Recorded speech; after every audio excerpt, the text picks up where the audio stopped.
scorched and barren. This land, resembling a desert, used to be the breadbasket of the country. Some rains have fallen the past few weeks, but irrigation equipment have been gathering dust since last year. Farmers say time is running out. We have basically finished the planting in the east. The rain is very patchy. Heat is tremendous.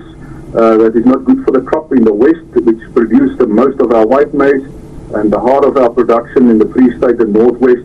I don't think that the farmers have planted 20% of the hectares they intended, and I think this is going to leave South Africa with a big shortage. It is just too dry and not enough rain, and the forecast doesn't look good. We actually missed our planting season, or the planting window, in October because of the drought, and that will cause us to plant everything in December and January, and which will put a lot of strain on the equipment and might give us a bottleneck. Residents are urged to use water sparingly.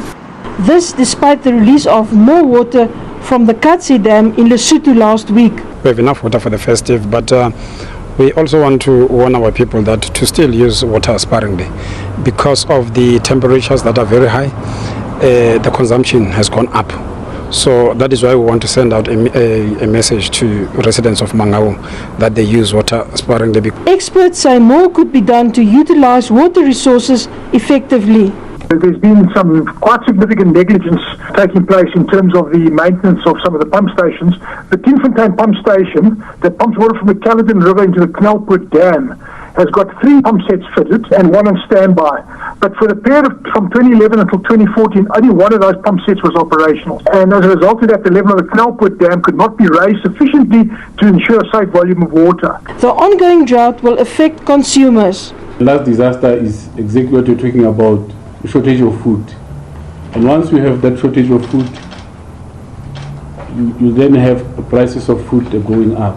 It was a bleak Christmas for farmers as the country plans to import scarce and expensive white maize. Marina van Wyk, SABC News, Bloemfontein. Now to the cats. The South African National Parks Board has moved 2